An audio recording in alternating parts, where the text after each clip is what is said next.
El Señor les bendiga. Continuamos tratando la doctrina de escatología. Espero hayan tenido un buen tiempo y comenzamos a revisar inmediatamente. En cuanto a la segunda venida, creemos que la segunda venida de Cristo es personal e inminente, que descenderá del cielo en nubes de gloria y que en esta hora que nadie conoce, los muertos en Cristo resucitarán. Luego los redimidos que vivieren, que hubieran quedado, serán arrebatados con ellos en las nubes. Nadie sabe la hora de su aparición, la que creemos está cerca, y cada día debe ser vivido como si fuera el último. Y en obediencia a su mandamiento, la obra del esparcimiento del Evangelio, el envío de misioneros y los deberes generales de la edificación de la Iglesia deben ser cumplidos cabalmente. Hay algo que la Iglesia en los últimos años ha ido dejando de lado, y es el mensaje de que Cristo viene. Las alabanzas, las predicaciones, todas se han tornado más hacia el hombre, hacia el ser humano, que hacia Dios, y a los propósitos y las promesas que Dios ha hecho. Un pastor decía días atrás, estas alabanzas son almáticas. Se relacionan con uno más que con Dios. Ya no es adoración a Dios, es como yo me siento en relación a mi fe hacia Dios. Cuando la alabanza, la predicación debiera ser guiada hacia la persona de Dios. Todo lo que hacemos en ese sentido. También recordar lo que dijimos en unas clases atrás en cuanto a la iglesia. La iglesia como misión es doble. Una, hacia afuera, es el esparcimiento del Evangelio, el envío de misioneros, el evangelismo. Esa tarea la iglesia la debe cumplir. Y debe cumplir ese mensaje evangelístico pensando en la segunda venida. No es para llenar templos, no es para sumar números en la congregación, es para decirles, cree, y cree porque Cristo viene también. Y lo segundo es que la iglesia debe cumplir su deber de edificar hacia el interior. Debe cuidar su fe, debe mantener la santidad, debe edificar a los nuevos creyentes en el estudio de la palabra, en la predicación, en fortalecer su fe. No puede descuidar esto tampoco, como tampoco el envío hacia afuera. Evangelizar, pero también edificar internamente. Son dos áreas en donde la iglesia debe trabajar seriamente, no inclinarse hacia un lado más que al otro.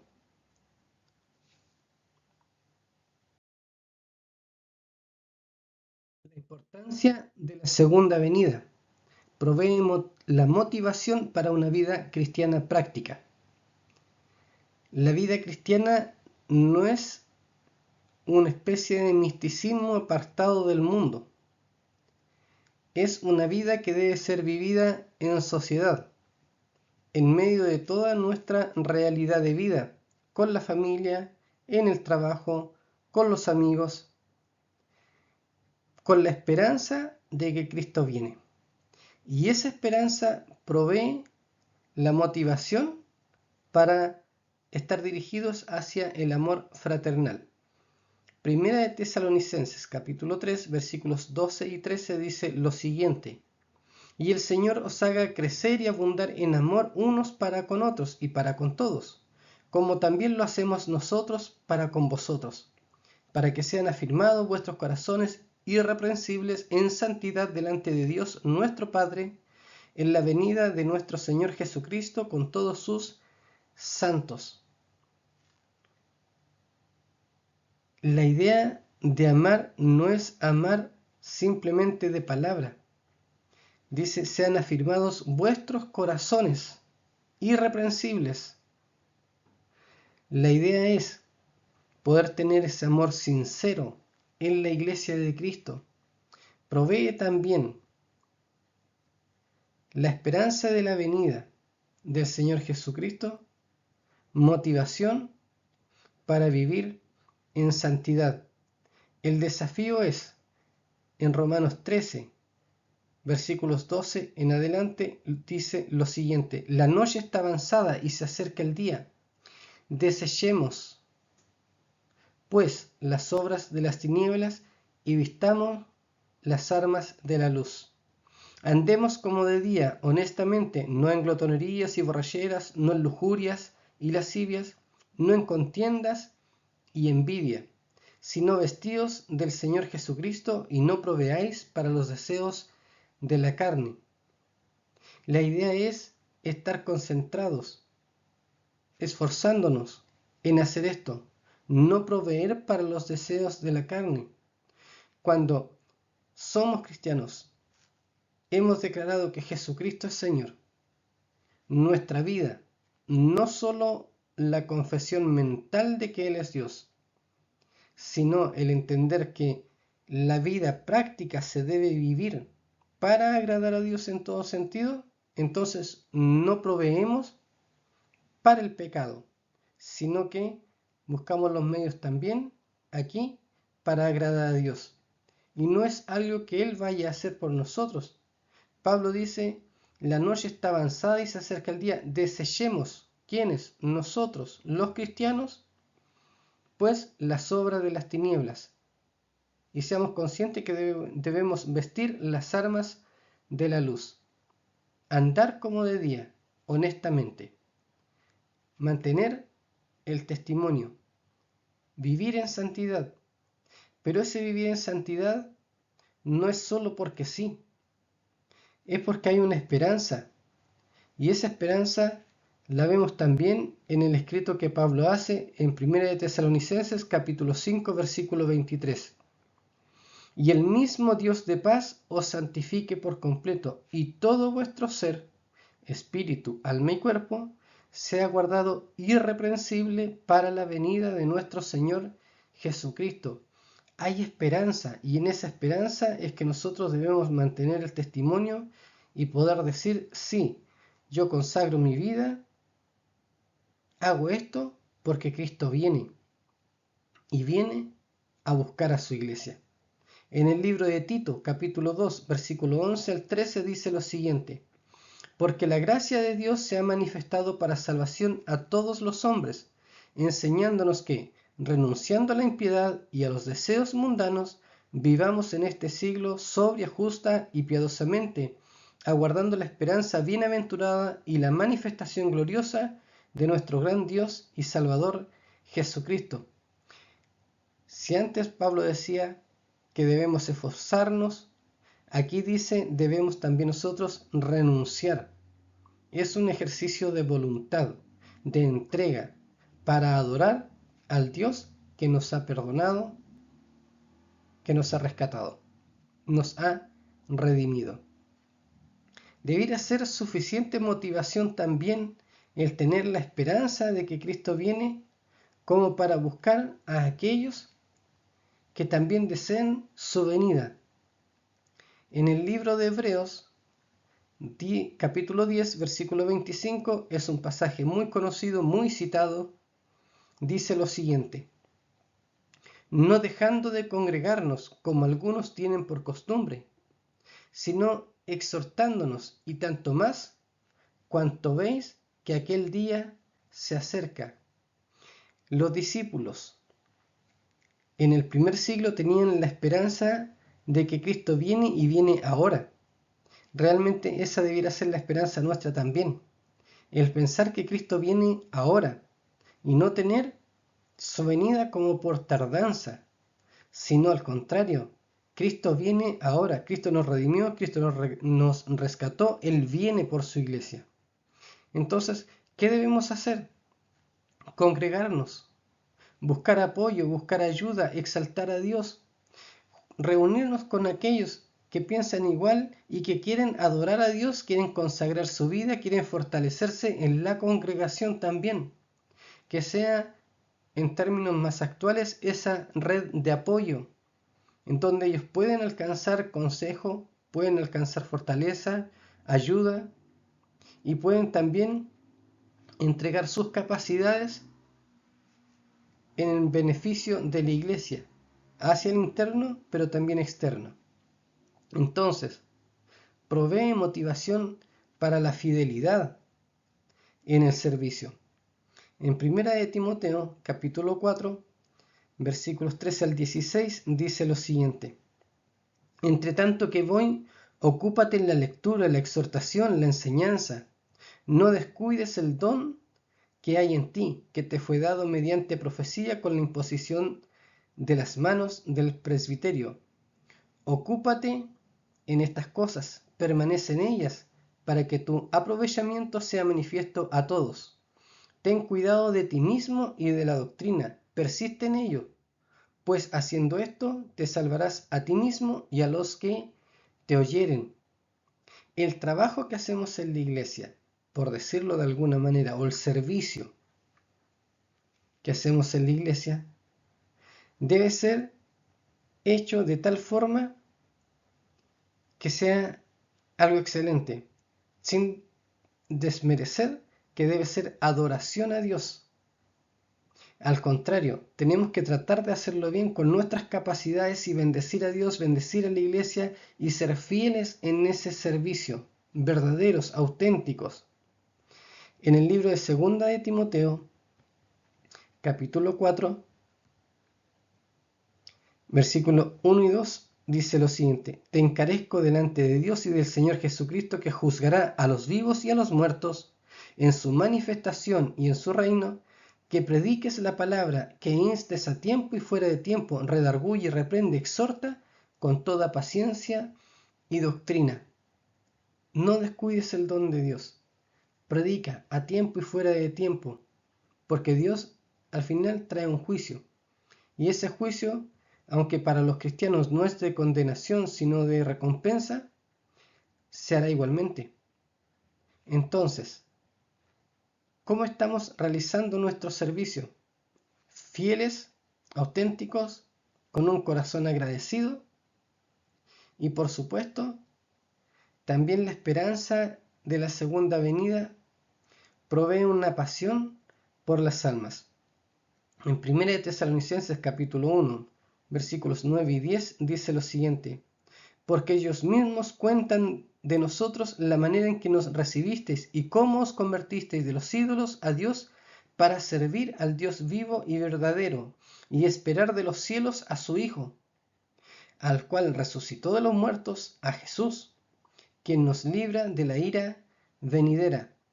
Es el testimonio que se da, es la predicación que entregamos la que provee motivación para una nueva vida, para esperar de los cielos la venida del Señor Jesús.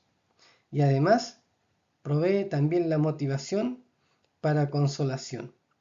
1 Tesalonicenses capítulo 4 versículo 14 dice: Porque si creemos que Jesús murió y resucitó, así también traerá Dios con Jesús a los que durmieron con él.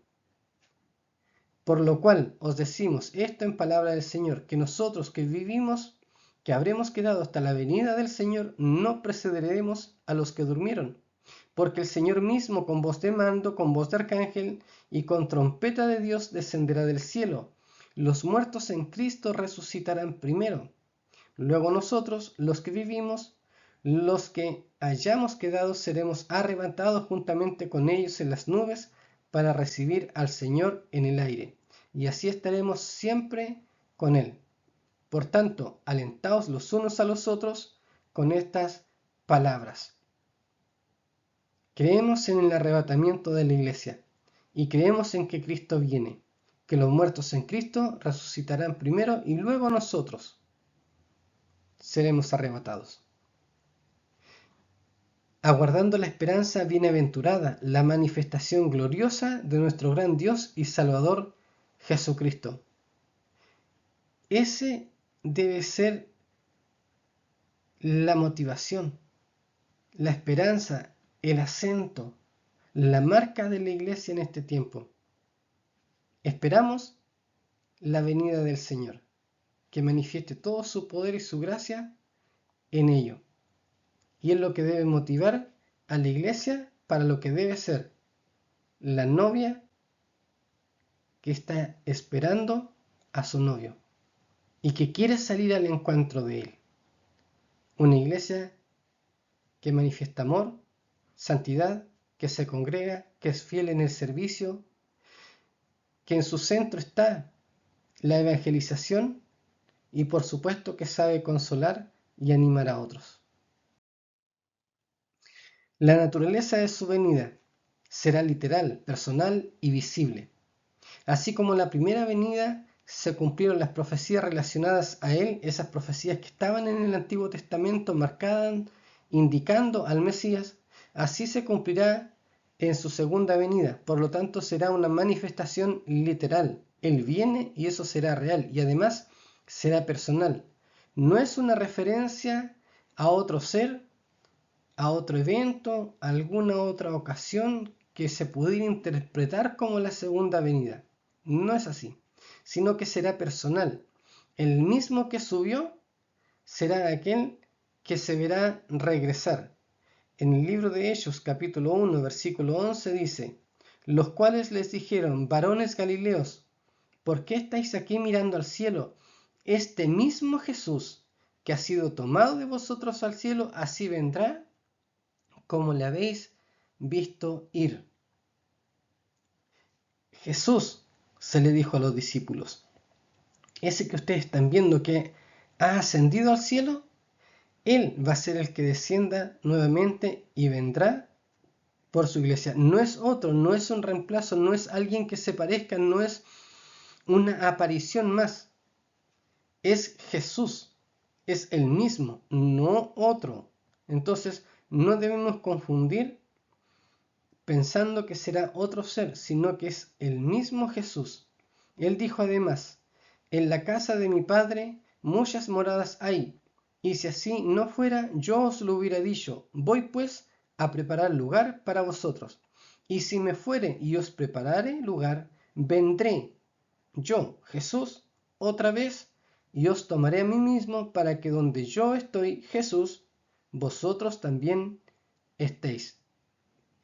Y esa venida del Señor será además visible para todos.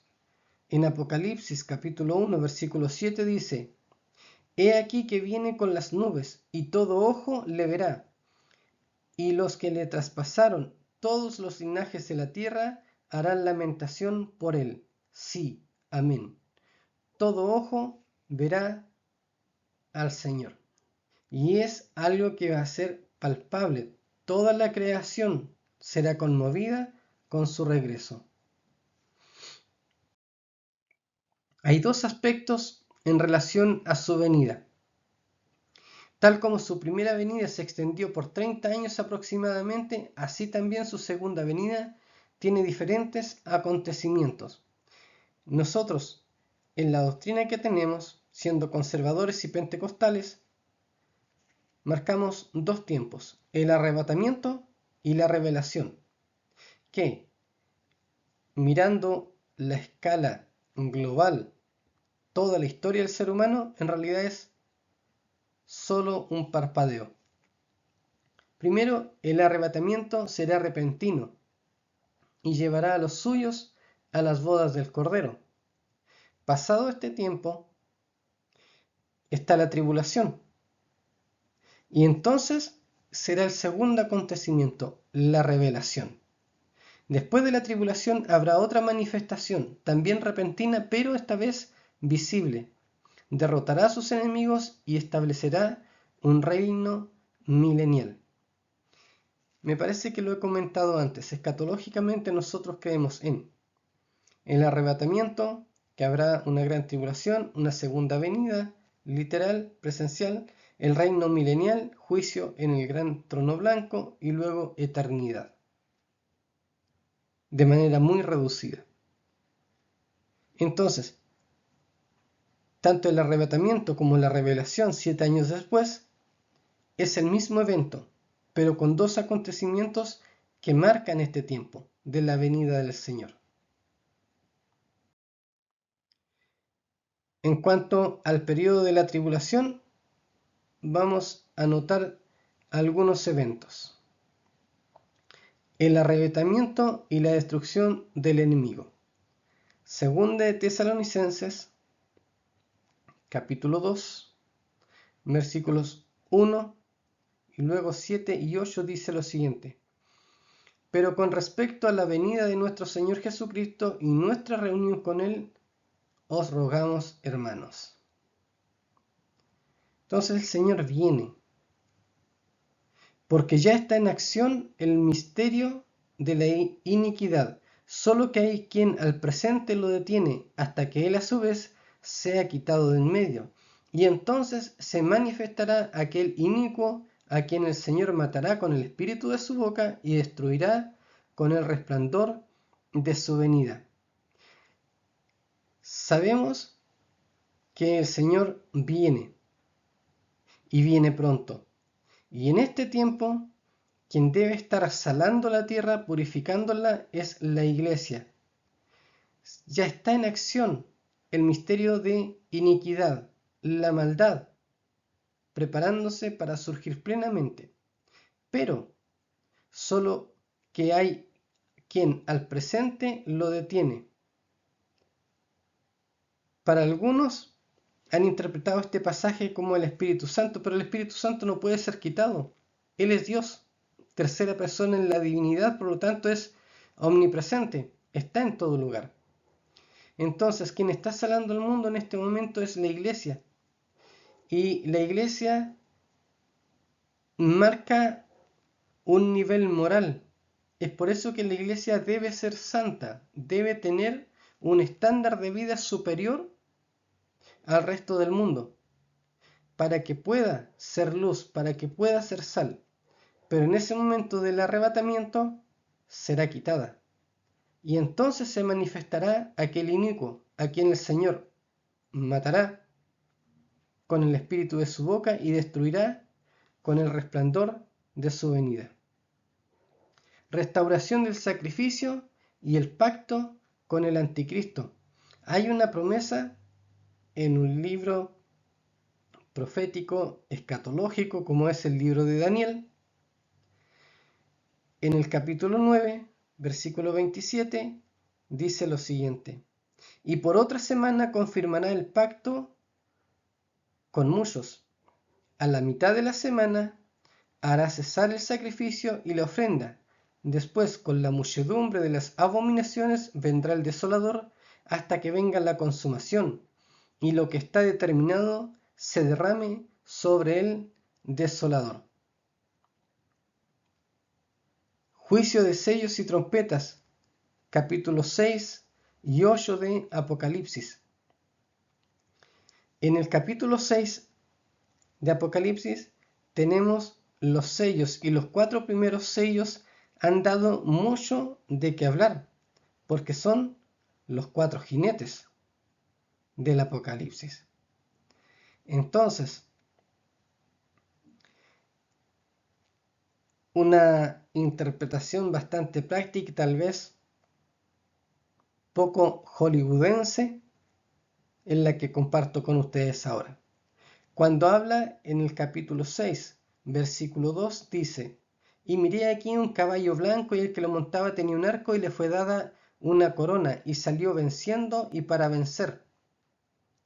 Cuando se habla de un caballo y un caballo blanco, simboliza estatus, jerarquía, majestad, alguien en un liderazgo superior. Algunos han interpretado que es Jesús, pero él es el anticristo, y las razones son: una, ni siquiera tiene nombre este jinete, y por las características no es Jesús. ¿Por qué? Tenía un arco. El arco es símbolo de alianza política, y por esa alianza política le fue dada una corona. Él no se la ganó, no luchó por ella, le fue dada una corona y salió venciendo y para vencer. Él, después de haber recibido esa autoridad, sale delante del mundo a mostrarse diciendo: yo he vencido, pero debe vencer. Y como en cualquier tipo de dictadura del orden que sea, para vencer y mantener ese poder, necesita luchar, necesita imponer con fuerza lo que está sucediendo. Y de ahí el segundo sello se abre y mira, y vio otro caballo de color bermejo, y al que le montaba le fue dado poder para quitar de la tierra la paz y que se matasen unos con otros. Es el orden lógico y natural en un proceso donde alguien toma el poder. Para mantener ese poder necesita luchar, humanamente hablando. Va a haber muerte, y si hay muerte, entonces cambia la situación política, económica alrededor. Ven y mira, versículo 5. Y miré y aquí un caballo negro, y el que lo montaba tenía una balanza en la mano, y hay una voz de en medio de los 4 seres vivientes que decía: 2 libras de trigo por un denario y 6 libras de cebada por un denario, pero no dañes el vino ni el aceite. Entonces sí, asume el poder a alguien, y a ese alguien se le da una corona, y se muestra vencedor, pero él no ganó, sino que recibe la corona. Y para mantener ese poder necesita luchar. Entonces, a mitad de la tribulación, se detiene el sacrificio, comienza la gran tribulación y los horrores se empiezan a ver de manera muy fuerte en el mundo. Persecución a Israel, 144.000 sellados de las tribus, y se produce una evangelización. Para muchos, la interpretación de Apocalipsis capítulo 7, especialmente el versículo 14, se interpreta para esto. Dice: yo le dije, Señor, tú lo sabes. Y él me dijo: estos son los que han salido de la gran tribulación y han lavado sus ropas y las han emblanquecido en la sangre del Cordero. Ellos son los creyentes de la nación judía para ir a evangelizar, los que están creyendo en Jesús y van a predicar. El control total de la bestia y el falso profeta, la marca y su número, con adoración obligatoria de su imagen. Por años se ha intentado decir que esto o aquello es la marca de la bestia, la del número 666. Pero aunque han habido intentos para decir que esto es, aún no, porque necesariamente la marca está relacionada con un culto, y ese culto es obligatorio para la imagen de la bestia. Y como para nosotros que creemos en el arrebatamiento, no ha sucedido ni sucederá hasta el periodo de la tribulación. Entonces no estaremos aquí en ese momento. Como conocimiento es bueno. Ahora, como exposición del tema, suena místico, suena llamativo, pero está como fuera de nuestros parámetros o doctrina. Sabemos que va a suceder algo así, pero no es en este tiempo, sino es en el tiempo de la tribulación. En cuanto al anticristo,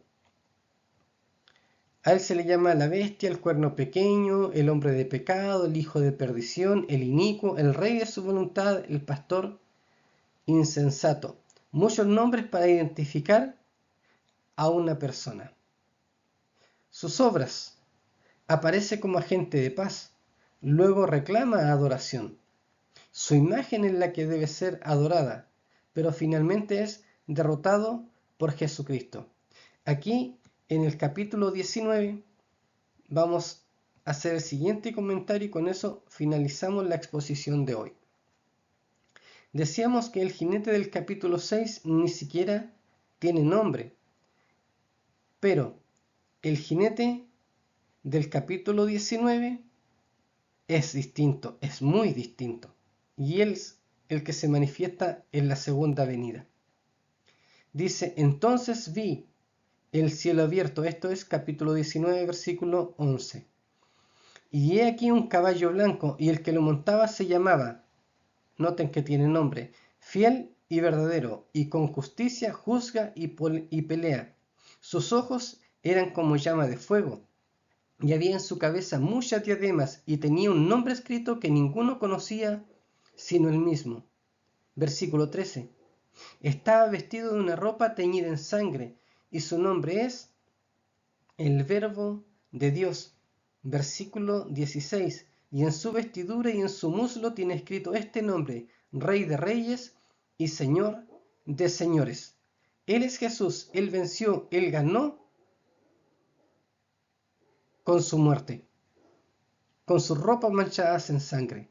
Él derrotó, Él venció, y eso le vale a Él ser el Rey de Reyes y Señor de Señores. El Señor les bendiga, que tengan un buen día, paz del Señor